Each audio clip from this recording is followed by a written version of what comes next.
தமிழகத்திற்கு ஒரு டிஎம்சி நீரை கூட தர மறுக்கும் கர்நாடக அரசை கண்டிக்காமல் முதலமைச்சர் மு.க.ஸ்டாலின் மௌன விரதம் இருப்பதாக எதிர்க்கட்சி துணைத் தலைவர் ஆர்.பி. உதயகுமார் விமர்சனம் செய்திருக்கிறார். போதைப் பொருள் புழக்கத்தை கட்டுப்படுத்த திமுக அரசு தவறிவிட்டதாக குற்றம் சாட்டி மதுரை புறநகர் மேற்கு மாவட்ட அதிமுக சார்பில் முன்னாள் அமைச்சரும் எதிர்க்கட்சி துணைத் தலைவருமான ஆர்.பி. உதயகுமார் தலைமையில் திருமங்கலம் அருகே கப்பலூர் திடல் முன்பு துண்டு பிரசுரம் விநியோகிக்கப்பட்டது. அப்போது செய்தியாளர்களை சந்தித்த ஆர்.பி. உதயகுமார், காவல்துறை உயர் அதிகாரிகளை இடமாற்றம் செய்வதால் சட்டம் ஒழுங்கு பிரச்சினை சரியாகி விடாது என்றார். காவல்துறை சுதந்திரமாக செயல்பட அனுமதித்தால்தான் சட்டம் ஒழுங்கை நிலைநாட்ட முடியும் என்றார்.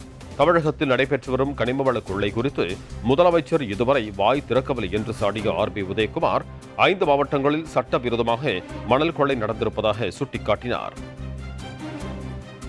இன்றைக்கு கனிம வளங்கள் கொள்ளையிலே இது பற்றி தமிழக முதல்வர் அல்லது தமிழக அரசோ இந்த நிமிடம் வரை எதுவும் வாய் திறக்கவில்லை.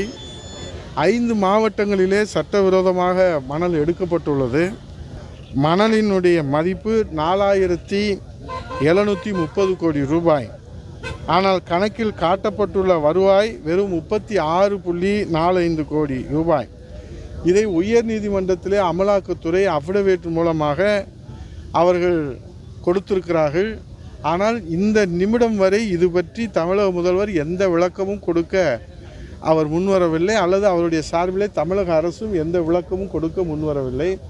காவேரி உரிமை பறிபோகிறது, ஒரு டிஎம்சி தண்ணீரை திறந்துவிட மாட்டோம் என்று கர்நாடக முதலமைச்சர் சொல்லுகிற போது தமிழ்நாட்டினுடைய முதலமைச்சர் மௌன சாமியாராக மௌன விரதம் இருக்கிறார். அதனுடைய மர்மம் என்ன என்று தெரியவில்லை. ஆகவே மௌன விரதம் இருக்கிற மௌன சாமியார் வாயால் வடை சுடுவதை விட்டுவிட்டு செயலிலே அவர் காட்ட வேண்டும் என்பதுதான் தமிழ்நாட்டு மக்களுடைய எதிர்பார்ப்பு.